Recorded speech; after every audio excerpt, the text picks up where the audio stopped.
The Apple iPhone 12 has been revealed in stunning new renders, and I'll be sharing the details right after this.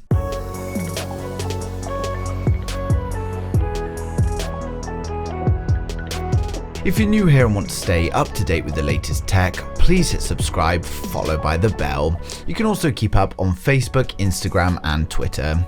So this week we've had plenty of news surrounding the upcoming Apple iPhone 12. We've had stunning new renders that reveal the design of the upcoming range, and we now have pricing leaks for all four models. Before we get into it, please like the video if you're excited for the iPhone 12 launch, and let me know in the comments what version you're waiting for. We of course know there's going to be 4 versions of the Apple iPhone 12, and this was tipped very early on by Ming-Chi Kuo. John Prosser has now followed up on this and given us details of the pricing for each model. While I was personally expecting some huge price jumps, that's actually not the case, and there is a good reason for that. First of all, we've got the 5.4-inch iPhone 12 for those of you that like smaller phones. Codenamed D52D, it's equipped with an aluminium body, a smaller notch, the Appl A14 Bionic system on chip, an OLED display, a 5G modem and a dual camera setup on the rear. The starting price for this model is only $649, and I have to be honest, that's not bad at all, especially considering it's got the A14 and an OLED display. For those of you that want the 6.1-inch iPhone 12, it's codenamed D53G, and it's also got an aluminium body, a smaller notch, the A14 Bionic, an OLED display, a 5G modem and a dual camera setup, and the starting price for this model is just $749. We've also got the 6.1-inch iPhone 12 Pro. Codenamed D53P, we get a stainless steel body, a smaller notch, the Appl A14, an OLED display and a 5G modem, but on the Pro however we get 3 cameras along with an AR sensor on the rear, and this model is going to be starting from $999. Last but certainly not least, we've got the 6.7-inch iPhone 12 Pro Max. This model is codenamed D54P and also has a stainless steel body.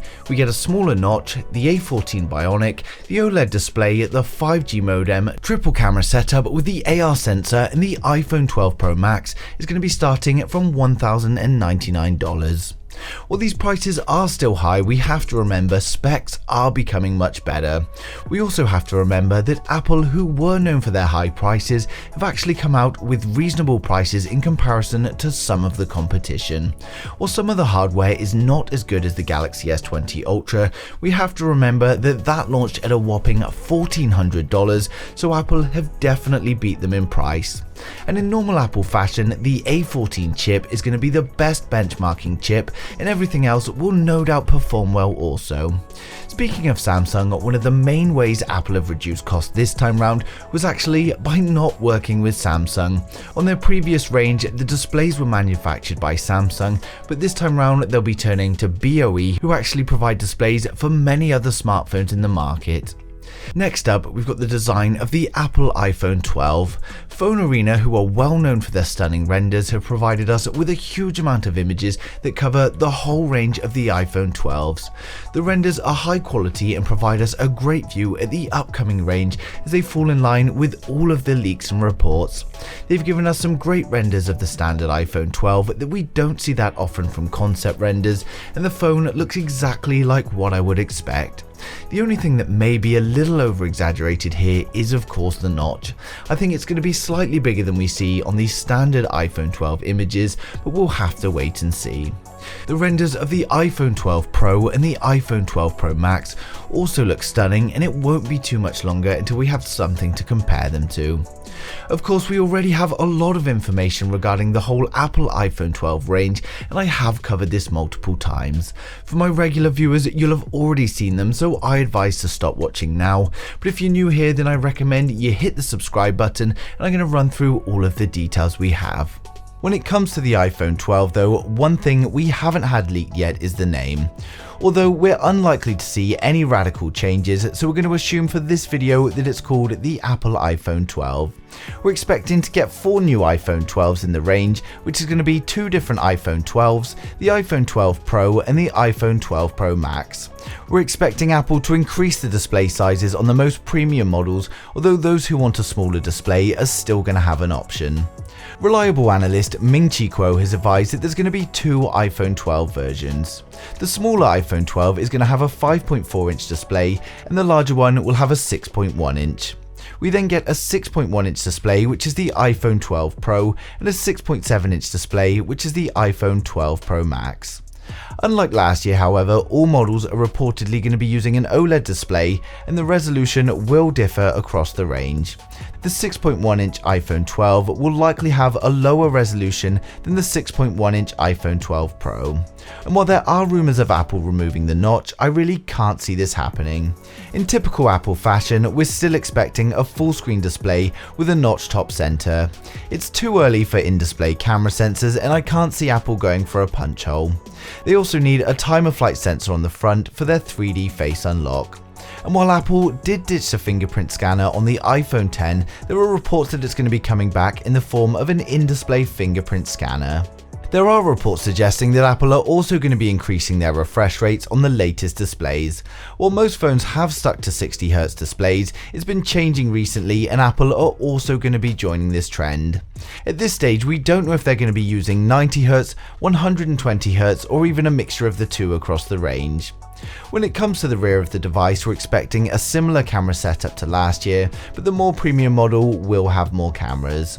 Ming-Chi Kuo has again advised that both the iPhone 12 Pro and the iPhone 12 Pro Max are going to be adding time-of-flight cameras to the rear. For those unaware, time-of-flight cameras are 3D depth cameras, and they're what Apple uses on the front for the 3D face unlock. The time-of-flight sensors on the rear, however, use slightly different technology that allow it to map 3D objects from further away. This significantly improves augmented reality applications and allows for more improved portrait-style photo and video effects. We're likely going to see slight upgrades on the other cameras of the iPhone 12s, but given the great performance in its predecessor, they won't be changing things too much. Reports are suggesting that the two more budget models are going to have a dual camera setup, while the iPhone 12 Pro and the iPhone 12 Pro Max are going to have a quad camera setup with the inclusion of the 3D depth camera. The iPhone 12 is of course going to be powered by the new A14 Bionic processor. This is actually manufactured using 5nm lithography, which will bring significant improvements, and there's a good chance that it will be the first 5nm chipset to hit the market. When it comes to RAM, the iPhone 12 Pro Max is expected to come with 6GB of RAM, while the standard iPhone 12 will only have 4. This is something that I think Apple actually do well compared to Android manufacturers, where they throw in unnecessarily large amount of memories, causing the consumer to pay for memory that they don't even need. When it comes to storage, we're expecting a choice of 64, 256 or 512GB of internal storage. For the first time ever, consumers felt Apple did a great job in prioritizing the battery life on the predecessor, so hopefully that's something that's going to continue with the iPhone 12.